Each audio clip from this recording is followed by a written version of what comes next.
Jack London, The Unexpected, Part 8. Since Neguk's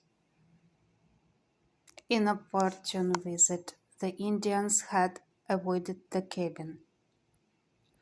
Edith sent hands to their cabins to get them to take Deneen down the coast in a canoe to the nearest white settlement or trading post, but the errand was fruitless.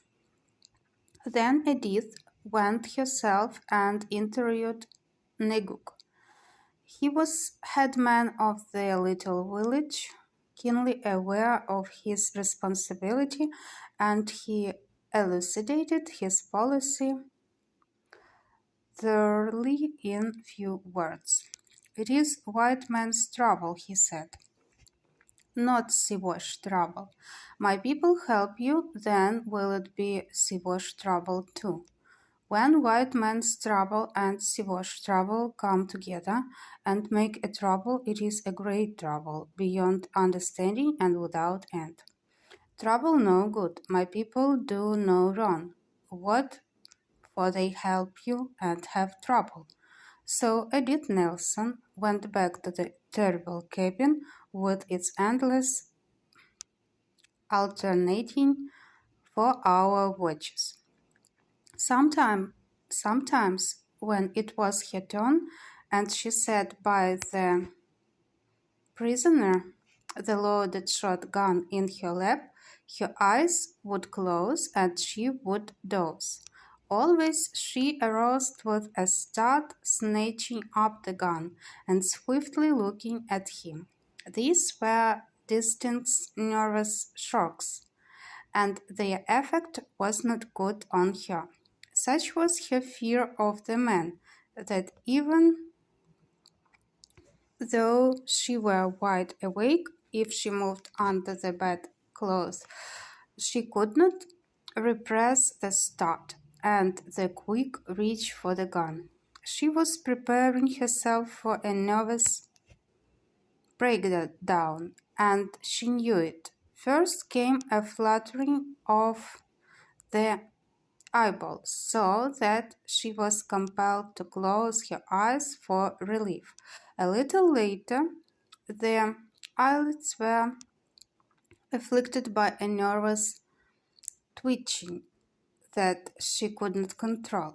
To add to the strain, she could not forget the tragedy. She remained as close to the horror as on the first morning when the unexpected stalked into the cabin and took possession. In her daily ministrations upon the prisoner, she was forced to grit her teeth and steel herself, body and spirit. Hans was affected differently. He became obsessed by the idea that it was his duty to kill Deneen, and whenever he waited upon the bound man or watched by him, Edith was troubled by the fear that Hans would add another red entry to the cabin's record. Always he cursed Deneen savagely and handled him roughly. Hans tried to conceal his Hamidial mania, and he would say to his wife, "By and by you will want me to kill him, and then I will not kill him. It would make me sick." But more than once, stealing into the room, when it was her watch off, she would catch the two men glaring ferociously at each other. Wild animals, the pair of them in Hans's face, the last to kill.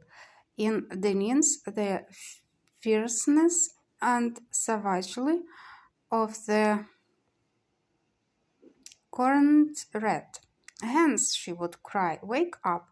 And he would come to a recollecting of himself, startled and shamefaced and unrepentant.